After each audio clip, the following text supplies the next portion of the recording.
Hello students, कैसे आप सभी लोग। आज हम इस वीडियो में हमारा मैथ्स का प्रैक्टिस सेट 35 करने वाले थे। जो प्रैक्टिस सेट 35 में जितने भी क्वेश्चन आपको दिए गए मैं सारे सॉल्व कराऊंगा। तो देखो, प्रैक्टिस सेट 35 में क्या बोला गया है, मल्टीप्लाई। इसमें हमें क्या करना है, हमें कुछ एक्सप्रेशन दिए रहेंगे। जैसे कि यहाँ पे हमें दो एक्सप्रेशन दिए गए, 16xy 18xy, ये दोनों को आपस में मल्टीप्लाई करना है।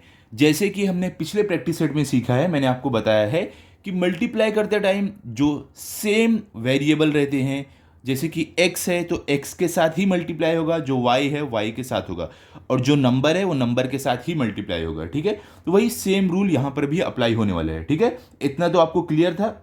तो अभी देखो, ये जो हमें फर्स्ट वाला दिया गया है, इसमें हम क्या करेंगे। हम सबसे पहले जो नंबर जो है हमारा कोएफिशिएंट इसको बोलते हैं, तो हमारा कोएफिशिएंट किससे होगा, कोएफिशिएंट से ही मल्टीप्लाई होगा। 16 18 से होगा। और जो हमारा वेरिएबल x है, ये x के साथ ही मल्टीप्लाई होने वाला है, मतलब कि ये x ये वाले x से होगा, ये जाकर y से नहीं हो जाएगा। ठीक है, x x से होगा और y y से होगा। फिर जो भी हमें मिलेगा हम सबको साथ में फाइनल आंसर के फॉर्म में लिख देंगे। तो देखो कैसे करने वाले हैं, हम इक्वल टू का साइन डालते हैं यहाँ पर। उसके बाद हमें क्या पहला दिया गया नंबर 16, ये हमारा कोएफिशिएंट है, तो यहाँ पर लिखते हैं 16 मल्टीप्लाई बाय दूसरा कोएफिशिएंट कहाँ पर है हमारा, देखो ये वाले एक्सप्रेशन में यहाँ पर है 18, तो 18 से मल्टीप्लाई होगा। उसके बाद अभी आगे हमें क्या लिखना है, अब x 16 लिख दिया, x ये वाला, तो मल्टीप्लाई बाय x। ठीक है, अभी x किससे मल्टीप्लाई होगा, x वाले उससे ही होगा। तो देखो x दूसरा x कहाँ पर है, यहाँ पर है, तो ये मल्टीप्लाई बाय x। ओके, अब क्या है हमारा y है, तो यहाँ पर वापस मल्टीप्लाई का साइन डालो, y लिखो आप। उसके बाद मल्टीप्लाई बाय दूसरा y है क्या इसमें, हाँ देखो यहाँ पर y है, तो मल्टीप्लाई बाय y। ठीक है, ऐसे ही आपको करना है, नंबर नंबर के साथ मल्टीप्लाई होगा, और जो भी वेरिएबल दिया गया है वो खुद के वेरिएबल से मल्टीप्लाई होगा। x है तो x से, y है तो y से, z है तो z से। क्लियर, समझ गया आप। अभी इक्वल टू का साइन डालो यहाँ पर। अब 16 मल्टीप्लाई बाय 18 करना है। तो देखो, आपको अगर टेबल आता है आप डायरेक्ट कर सकते हो, नहीं तो मैं आपको करके दिखाता हूँ। यहाँ पर देखो साइड में मैं आपको करके दिखाता हूँ। 16 हमें क्या करना है, 18, हमें 16 को 18 से क्या करना है, मल्टीप्लाई करना है। देखो 8 5 ज़र होता है हमारा 40, 8 6 ज़र 48, तो हमारा यहाँ पर आएगा 8 6 ज़र 48, तो 8 यहाँ पर 4 कैरी ओवर में, फिर 8 1 ज़र 8 प्लस 4 कितना हो जाएगा 12, यहाँ पर हमारा 12 आ गया। फिर 1 6 ज़र 6, 1 1 ज़र 1, इसको ऐड करते हैं, यहाँ पे 8 आएगा, इसके नीचे कुछ नहीं है तो एज इट इज़ आ जाएगा। इसको हम प्लस कर रहे हैं, 6 + 2 क्या होता है, या 2 + 6 क्या होता है, 8 होता है, तो यहाँ पर हम 8 लिख देंगे। फिर 1 + 1 2, तो मतलब हमारा आंसर क्या है 288। अगर आपको टेबल में कुछ भी कन्फ्यूजन है आप इस तरीके से मल्टीप्लाई कर लो। क्लियर हो गया, हमारा आंसर क्या है 288। तो हमें ये नंबर को मल्टीप्लाई करके मिला है 288। क्लियर, अब हमें क्या करना है, अब x मल्टीप्लाई बाय x करना है। ठीक है, तो कैसे करेंगे, आपको याद है मैंने इससे पहले वाले प्रैक्टिस सेट में आपको क्या बताया था, एक हमने किया था ना एक वाले प्रैक्टिस सेट में, कि अगर हमें एक फॉर्मूला था a⁻m, यहाँ पर m है, मल्टीप्लाई बाय a⁻n दिया गया हो, दोनों a है। ठीक है, a⁻m a⁻n मल्टीप्लाई दिया हो, तो इसको मल्टीप्लाई कैसे करते हैं, दोनों का बेस कॉमन है, मतलब कि सेम वेरिएबल है, तो इसके लिए a, और जो इसके पावर में है ये ऐड होते हैं m + n।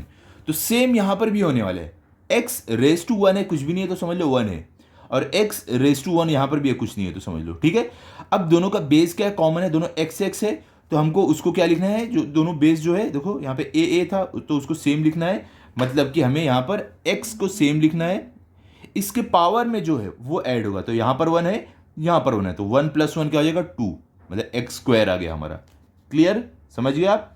उसके बाद ये हो गया, अब आता है y वाला, तो y मल्टीप्लाई बाय y, तो इसको भी ऐसे ही हमें ऐड कर मल्टीप्लाई करना है। कैसे मल्टीप्लाई करेंगे हम, इनका बेस दोनों का सेम है, y है, तो ये बेस सेम आ जाएगा हमारा, और इनके पावर में क्या है, कुछ भी नहीं, तो मतलब 1 1 है, तो ये जो पावर वाला है m + n, मतलब कि 1 + 1 हो जाएगा, पावर वाला ऐड होगा, तो कितना हो जाएगा 1 + 1 2, तो मतलब हमारा आ गया y²।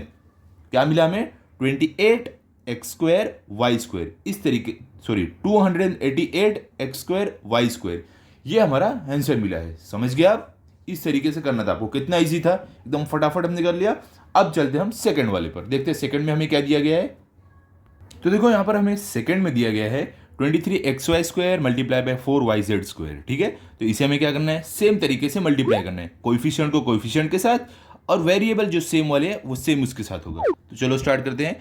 यहाँ पर हम इक्वल टू का साइन डालते हैं, पहला क्या 23, तो यहाँ पर हमारा आएगा 23 मल्टीप्लाई बाय, इसमें देखो वेरिएबल कहाँ पर है, ये रहा 4, सॉरी कोएफिशिएंट कहाँ पर है, ये रहा 4, तो 23 मल्टीप्लाई बाय 4 मल्टीप्लाई बाय, अब अगला हमारा वेरिएबल क्या है, आगे वेरिएबल एक दिया हुआ है क्या है x, तो हम x लिखेंगे मल्टीप्लाई बाय, अब देखो यहाँ पर x वाला है क्या कोई, नहीं x वाला तो है ही नहीं, y है और z है, मतलब ये एज इट इज रहेगा, इसके साथ कोई मल्टीप्लाई नहीं होगा, ये सेम टू सेम नीचे आ जाएगा। x के बाद क्या वाई स्क्वायर है, तो वाई स्क्वायर लिखते हैं, वाई स्क्वायर लिख दिया।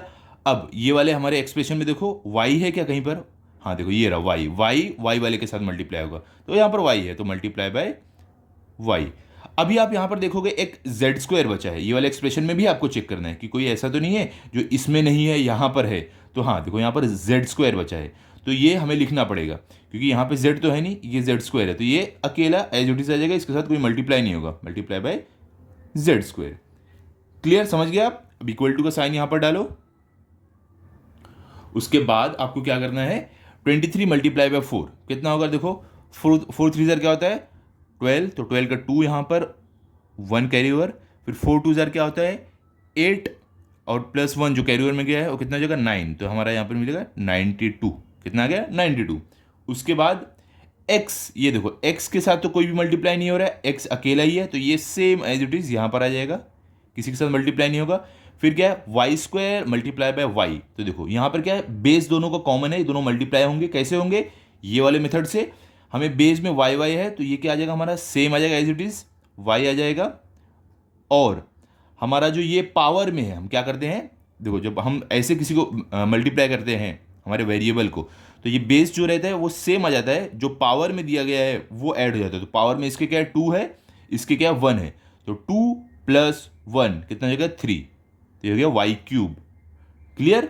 लास्ट में क्या था हमारा जेड स्क्वायर, जिसके साथ मल्टीप्लाई करने के लिए कोई नहीं था, तो ये सेम एज इट इज नीचे नीचे आ जाएगा जेड स्क्वायर। ये हमारा फाइनल आंसर। कितना इजी था बताओ, प्रैक्टिस सिर्फ 35 तो बहुत ज़्यादा ईजी है ना। चलो थर्ड पे चलते हैं, अब देखते हैं हमें थर्ड में क्या दिया गया है। तो यहाँ पर देखो हमें थर्ड में दिया गया है 12a + 17b multiply by 4c, मतलब कि हमें ये वाले एक्सप्रेशन को मल्टीप्लाई करना है इससे। ठीक है, तो कैसे करेंगे, देखो यहाँ पर हम दोनों को एक साथ इससे मल्टीप्लाई नहीं कर सकते, हम क्या करेंगे 12a multiply by 4c + 17b multiply by 4c ऐसे कर सकते हैं। ठीक है, तो कैसे करेंगे हम, सबसे पहले 12a, देखो हमें क्या करना है, बीच में मल्टीप्लाई का साइन और ब्रैकेट है, मतलब कि ये दोनों को इससे मल्टीप्लाई करना है। तो पहला वाला क्या है 12a इक्वल टू का साइन डालो, पहला वाला हमारा है 12a मल्टीप्लाई बाय किससे मल्टीप्लाई करना है, ये वाले से 4c, तो 4c, फिर क्या है बीच में 12a के बाद प्लस का साइन है, तो यहाँ पर प्लस का साइन, फिर क्या है 17b, तो 17b और मल्टीप्लाई बाय ब्रैकेट के बाहर है मल्टीप्लाई बाय 4c, तो मल्टीप्लाई बाय 4c। ठीक है, इक्वल टू का साइन, 12 4 क्या होता है 48। ठीक है, 12 4 48, हमने क्या किया कोएफिशिएंट को कोएफिशिएंट से, मतलब कि नंबर को नंबर से मल्टीप्लाई किया, 12 4 होता है 48। अब यहाँ पर a है यहाँ पर c है, तो क्या ये मल्टीप्लाई होंगे, नहीं, क्योंकि देखो ये वेरिएबल क्या है a है, ये c है, दोनों अलग अलग है, तो मल्टीप्लाई नहीं होंगे। तो कैसे हम लिख देंगे 12 4 48, अब a और c मल्टीप्लाई नहीं होंगे तो सिर्फ इनको साथ में लिख देंगे। अगर मल्टीप्लाई होते तो कुछ इस तरीके वाला मेथड यूज होता, हम क्या करते बेस को एक लिखते और इनके जो पावर में है वो ऐड हो जाता, लेकिन क्योंकि दोनों अलग अलग वेरिएबल हैं तो सिर्फ हम साथ में लिख देंगे, मल्टीप्लाई नहीं हो पाएंगे। अब क्या है बीच में प्लस का साइन है, तो प्लस, फिर क्या 17 है मल्टीप्लाई बाय 4 है। ठीक है, तो 17b मल्टीप्लाई बाय 4c, तो 70 हम पहले क्या करेंगे कोएफिशिएंट को, मतलब कि नंबर को नंबर से मल्टीप्लाई करते हैं, तो 17 4 क्या हो जाएगा आपका 68। ठीक है, तो हम यहाँ पर लिखेंगे 68। अब वेरिएबल क्या है b है और c है, दोनों अलग अलग है, b नहीं है ना तो c है, इसके लिए मल्टीप्लाई नहीं हो पाएंगे, सिर्फ हम दोनों को साथ में लिख देंगे b c इस तरीके से। ठीक है, अब हमें क्या करना है, देखो लास्ट में अब देखना है क्या ये दोनों आपस में ऐड हो पाएंगे। यहाँ पे क्या 48 AC है और यहाँ पे क्या 68 BC है, ऐड नहीं हो सकते क्योंकि ऐड होने के लिए दोनों को वेरिएबल सेम रहना चाहिए। अगर यहाँ AC है यहाँ भी AC रहना चाहिए, अगर यहाँ BC यहाँ पे BC रहना चाहिए। हमने क्या देखा है एडिशन में दोनों का वेरिएबल सेम रहना चाहिए। ठीक है, दोनों एक्सप्रेशन सेम रहते चाहिए, इसके लिए ये ऐड तो नहीं हो सकते, मतलब कि यही हमारा फाइनल आंसर है। चाहिए तो आप हर इसमें ऐसे लिख सकते हो कि हमें यहाँ पर फाइनल आंसर जो हमारा मिला है वो क्या है 48AC प्लस 68BC। इस तरीके से आप लिख सकते हो, नहीं लिखोगे तो भी चलेगा, कुछ प्रॉब्लम नहीं है। अब हम चलते हैं हमारे फोर्थ वाले पर, देखते हैं हमें फोर्थ में क्या दिया गया है। तो देखो यहाँ पर हमें फोर्थ में दिया गया है 4x plus 5y multiply by 9x plus 7y, मतलब कि हमें ये वाले एक्सप्रेशन को मल्टीप्लाई करना है ये वाले से।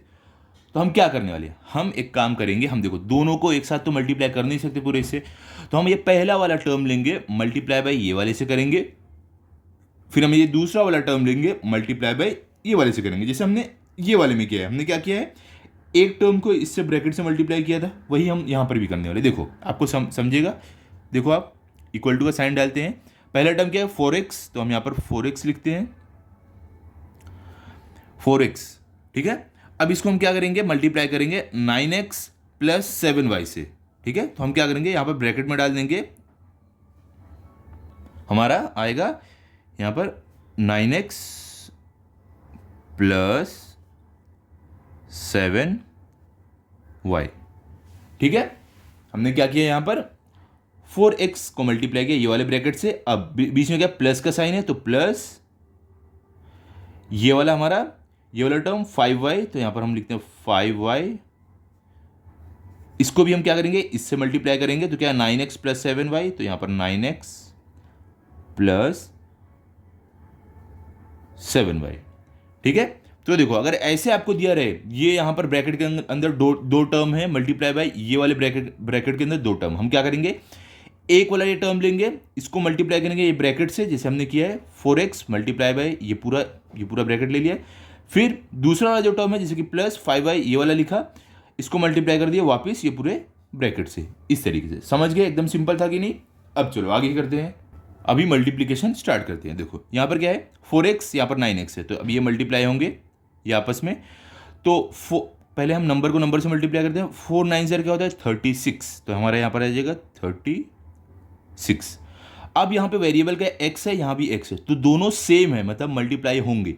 तो इसमें हम क्या करेंगे, ये वाला फॉर्मूला यूज करेंगे, हमने जो अभी आपको दिखाया था मैंने आपको, a मल्टीप्लाई बाय a, तो क्या आएगा a कॉमन आ गया, दोनों का variable same, a common, power वाले जो है ऐड हो जाते हैं। तो इसमें भी क्या करेंगे हम, x मल्टीप्लाई बाय x, तो x सेम आएगा, और जो इनके पावर में है क्या है, दोनों के कुछ भी नहीं तो 1 1 है, तो वो ऐड होगा, तो 1 + 1 क्या हो जाएगा 2, मतलब x², ठीक है।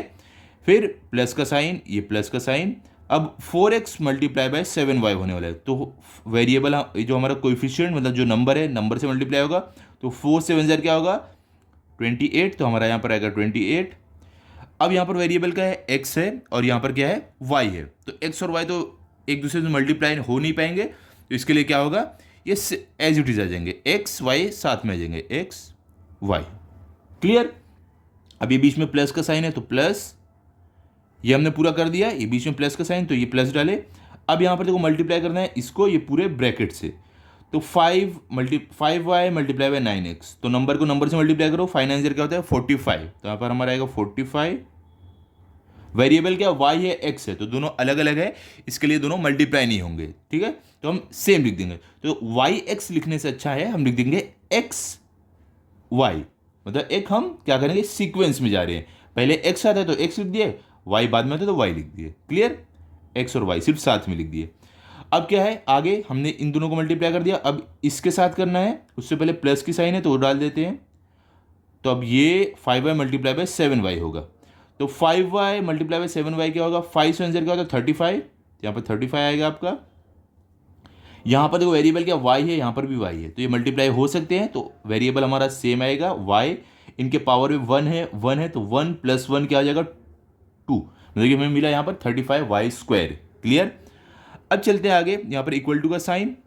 अब देखो यहाँ पर जो सेम वेरिएबल वाले हैं वो ऐड हो सकते हैं, तो कौन कौन से यहाँ पर सेम वेरिएबल वाले हैं, देखो 36x² है, और कोई x² है क्या, यहाँ पर xy है, यहाँ पर x है, यहाँ पर y² नहीं है कोई भी, मतलब कि ये एज इट इज सेम आ जाएगा नीचे, तो 36x² ये सेम टू सेम नीचे आ जाएगा, प्लस अब आगे क्या 28xy, तो xy वाला कोई है क्या, यहाँ पर देखो 45xy, हाँ देखो यहाँ पर x वाला है, तो दोनों के पास प्लस प्लस की साइन है, तो मतलब दोनों ऐड होंगे, तो 28xy प्लस 45xy क्या होगा, क्योंकि दोनों के पास सेम वेरिएबल है तो दोनों ऐड होंगे। तो 28 प्लस 45 क्या होता है 73। आपको मैं साइड में करके भी दिखा दूँ चाहिए तो। ये देखो 28 प्लस क्या है 45, 8 प्लस 5 कितना होगा आपका 13 होगा, तो यहाँ पे 13 का 3 1 कैरी ओवर, और 2 प्लस 4 कितना होगा 6 प्लस 1 हो जाएगा 7, तो कितना है 73। तो हमें क्या मिल गया 73 XY। ठीक है, वेरिएबल पे कुछ चेंज नहीं आता, एडिशन में सिर्फ वेरिएबल दोनों का सेम रहेगा, तो कोएफिशिएंट ऐड होते हैं, वेरिएबल सेम टू सेम, मतलब जो XY है वो सेम टू सेम ही आएगा। ओके, अब आगे क्या है प्लस 35y², इसके साथ कोई ऐड होने वाला है क्या, नहीं, 35y² सिर्फ अकेला y² ही है, बाकी कहीं भी नहीं है, तो मतलब सेम एज इट इज आ जाएगा प्लस 35y²। क्लियर, समझ गए आप कैसे किया हमने ये चार।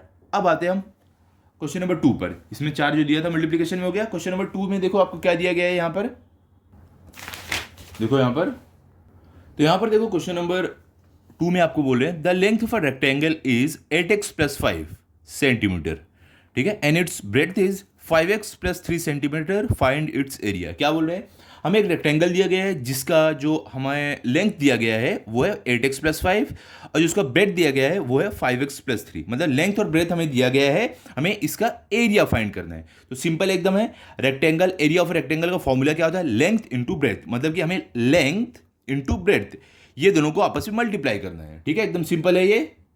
तो देखो कुछ इस तरीके से हम लिखेंगे the area of a rectangle equals to length into breadth, मतलब कि एरिया ऑफ रेक्टेंगल का जो फॉर्मूला है वो लेंथ इंटू ब्रेथ होता है। तो यहाँ पर हम क्या करने वाले हैं, पहले हमारा लेंथ क्या है, क्या बोले, the length of rectangle is 8x plus 5 centimetre, मतलब कि ये हमारा क्या है लेंथ है। तो हम यहाँ पर लिखते हैं लेंथ की जगह 8x प्लस 5, यहाँ पर हम लिखेंगे 8x प्लस 5। ओके, अब क्या है बीच में मल्टीप्लाई का साइन है। अब देखो ब्रेथ क्या है, यहाँ पर देखो बोले and it's breath is 5x plus 3, मतलब हमारा ब्रेथ है कितना है 5x प्लस 3, तो यहाँ पर लिखते हैं ब्रेथ की जगह 5x प्लस 3। ओके, तो अभी देखो हमने पीछे जैसे किया था, हमें क्या दिया गया था, दो एक्सप्रेशन थे, दोनों को आपस में मल्टीप्लाई करना था। तो हमने क्या किया था, पहले वाले टर्म को हम ये वाले ब्रैकेट से जो हमें एक्सप्रेशन दिया गया उससे मल्टीप्लाई किए, फिर दूसरे वाले टर्म को हम क्या किए, जो एक्सप्रेशन था हमें उससे हमने मल्टीप्लाई किया। ठीक है, तो सेम तरीका हम यहाँ पर भी करने वाले हैं। तो कैसे करेंगे, सबसे पहले हमारा टर्म क्या है 8x है, तो 8x मल्टीप्लाई करना है हमें ये वाले से, तो क्या है ये 5x प्लस 3। ओके, इसको हमने इससे मल्टीप्लाई कर दिया, यहाँ पर देखो इस तरीके से लिख दिया है। अब क्या है बीच में प्लस का साइन है, उसके बाद 5 है, तो प्लस 5, ये वाले टर्म को हमें अब मल्टीप्लाई करना है इससे वापस, तो प्लस 5 डाला हमने, अब इसको मल्टीप्लाई करने वाले इससे 5x प्लस 3। तो हमने यहाँ पर क्या किया समझे ना आप, हम क्या कर रहे हैं, पहले वाले टर्म को जो हमारा एक्सप्रेशन दिया गया सेकंड वाला उससे मल्टीप्लिकेशन के फॉर्म में लिख दिया, फिर दूसरे वाले टर्म को हमने क्या किया, प्लस का साइन डाला, दूसरे वाले टर्म को इससे हमने क्या किया, ये एक्सप्रेशन से मल्टीप्लिकेशन फॉर्म में लिख दिया। ओके, इस तरीके से आपको ईजी पड़ता है। अब हम क्या करने वाले हैं, मल्टीप्लाई करेंगे, तो इक्वल टू का sign 8x multiply by 5x, bracket में क्या 5x है, तो पहले नंबर के साथ मल्टीप्लाई होगा, तो 8 5 क्या होता है 40, तो यहाँ पर क्या आ जाएगा आपको 40। अब वेरिएबल क्या है, यहाँ पर x है, यहाँ पर x है, मतलब मल्टीप्लाई हो जाएंगे दोनों, तो x मल्टीप्लाई बाय x क्या होगा, हमारा क्या होता है बेस जो है वो सेम एज इट इज आएगा, तो x आएगा, और इनके पावर में क्या 1 है, 1 दोनों के पास 1 1 है, तो ये ऐड हो जाएगा, तो 1 प्लस 1 क्या होगा 2, मतलब हमें मिला 40x²। इसको हम कैसे पढ़ते हैं 40x²। अब आगे क्या है देखो, अब हमने इससे तो मल्टीप्लाई कर दिया 8x को, अब 3 से करना है, तो देखो 5x से कर दिया, अब 3 से करना है, लेकिन उससे पहले क्या प्लस की साइन है, तो हमें यहाँ पर प्लस की साइन डालनी पड़ेगी। अभी देखो 8x मल्टीप्लाई बाय 3 क्या होगा, पहले नंबर को नंबर से मल्टीप्लाई करते हैं, 8 3 क्या होता है 24, तो हमारे यहाँ पर क्या आएगा 24। अब क्योंकि 8 इसके पास वेरिएबल x है और 3 के पास कुछ भी नहीं है, तो हमारा x एज इट इज आ जाएगा। ओके, क्योंकि किससे भी मल्टीप्लाई होने के लिए कुछ है ही नहीं 3 के पास, समझ गया आप। अब क्या है, इसको हमने मल्टीप्लाई कर दिया, इतना हो गया हमारा, 8x को इससे 5x से किए और 8x को हमने 3 से किया, इतना हो गया। अब हम आते आगे आने से पहले देखो यहाँ पर क्या प्लस की साइन है, तो यहाँ पर प्लस की साइन डाल देते हैं। अब हमें क्या करना है, 5 को 5x और 3 से मल्टीप्लाई करना है, तो करते हैं 5 मल्टीप्लाई बाय 5x क्या होगा, 5 5 क्या होता है 25। अब क्योंकि सिर्फ एक ही नंबर के पास वेरिएबल है तो सेम टू सेम नीचे आ जाएगा x प्लस, अब देखो 5 को अब हमें 3 से मल्टीप्लाई करना है, बीच में प्लस की साइन थी तो हमने प्लस की साइन डाल दिया। ओके, अभी 5 3 क्या होगा 15। देखो ये जो प्लस की साइन है ना ब्रैकेट के बाहर, अगर यही माइनस की साइन रहती ना यहाँ पर, तो ब्रैकेट के अंदर जितने भी साइन है सब चेंज हो जाते। ये 5 5 25x नहीं -25x आता, और 5 3 15 नहीं -15 आता। ओके, यहां भी क्या था, ब्रैकेट के बाहर क्या था, हमारा प्लस का साइन था, इसके लिए ब्रैकेट के अंदर जितने भी है सबके साइन सेम है। अगर यही माइनस का साइन रहता तो ब्रैकेट के अंदर वाले सारे साइन चेंज हो जाते हैं, हमने पीछे किया था। ओके, तो अब आगे चलते हैं। अब देखो यहाँ पर हम चेक करते हैं क्या किसी से कोई ऐड हो रहा है या सब्ट्रैक्ट हो रहा है, हमें चेक करना है। तो इक्वल टू का साइन डालते हैं, तो 40x²। तो अब देखो x² वाला कोई भी नहीं है, x है x। देखो x से हम इसको ऐड नहीं कर सकते, एडिशन के टाइम आपका जो वेरिएबल है सेम रहना चाहिए। x² है तो इसको भी x² ही रहना पड़ेगा ऐड होने के लिए, x के साथ नहीं होगा ऐड, ना x³ के साथ होगा, x² ही रहना चाहिए। मतलब कि x² वाला कोई भी नहीं है, इसके लिए किसी के साथ ऐड नहीं होगा, तो ये सेम आ जाएगा 40x² एज इट इज आ जाएगा। अब आगे क्या है, प्लस 24x। तो देखो 24x, x वाला कोई है, हाँ यहाँ पर है 25x, मतलब कि ये दोनों को हम ऐड कर सकते हैं। क्या, प्लस 24x प्लस 25x, तो दोनों के पास प्लस की साइन है, इसके लिए दोनों ऐड होंगे। हमारा साइन कौन सा आएगा, दोनों के पास प्लस की साइन है, इसके लिए यहाँ पर आएगी प्लस 24 प्लस 25 कितना होगा 49। तो क्या आ जाएगा हमारा प्लस 49x। ओके, अब देखो ये दोनों x वाले को ऐड कर दिया, लास्ट में क्या है हमारा प्लस 15। तो देखो कोई अकेला कोएफिशिएंट है क्या, यहाँ पर देखो अकेला वाला कोई भी नंबर नहीं है, मतलब प्लस 15 हमारा एज इट इज आ जाएगा सेम टू सेम। तो हमें यहाँ पर क्या मिल गया है, 40x² प्लस 49x प्लस 15, ये हमारा फाइनल आंसर है। ठीक है, ये अब आपस में ऐड नहीं हो पाएंगे, क्योंकि ये देखो x² वाला ये x है, 15 है, सब अलग अलग सबके पास वेरिएबल है। ठीक है, इसके पास x² है लेकिन यहाँ पर x है, ऐड होने के लिए दोनों को स्क्वायर होना पड़ेगा या तो दोनों को x होना पड़ेगा। क्लियर, हम ऐड कब कर पाते हैं, जब वेरिएबल के पास पावर भी सेम रहे। ठीक है, तो अब आप क्या करोगे, अपना फाइनल आंसर लिख सकते हो कि the area of rectangle is, ये लिख दो। कैसे आप लिखोगे, तो देखो इस तरीके से आप लिखोगे the area of the rectangle is. यहां पर देखो हमने क्या किया था, लेंथ इंटू ब्रेथ किया था, मतलब कि यहां पर क्या था, लेंथ कितना था सेंटीमीटर में था, ब्रेथ कितने में था सेंटीमीटर में था, तो इसके लिए आपका आएगा आंसर आएगा सेंटीमीटर स्क्वायर में, क्योंकि हमने लेंथ और ब्रेथ को मल्टीप्लाई किया, मतलब सेंटीमीटर मल्टीप्लाई बाय सेंटीमीटर हुआ है। ठीक है, तो सेंटीमीटर स्क्वायर, या तो आप ऐसे भी लिख सकते हो स्क्वायर सेंटीमीटर, ऐसे भी आप लिख सकते हो। ठीक है, तो हमारा आंसर भी उसी तरीके से हम लिखेंगे कि हमें आंसर क्या मिला है, 40x² plus 49x plus 15 centimetre square, इस तरीके से लिखना। ठीक है, क्लियर हो गया, समझ गया आप कैसे हमने सॉल्व किया है, एकदम इजी था। अभी हम करेंगे अगले प्रैक्टिस सेट 36 अगले वीडियो में करेंगे, तो आप चैनल को सब्सक्राइब करके रखो ताकि आपको अगला वीडियो भी मिले। और अगर आपको वीडियो अच्छा लगा तो आप इस वीडियो को लाइक करो, अपने सभी दोस्तों के साथ शेयर करो। Thank you.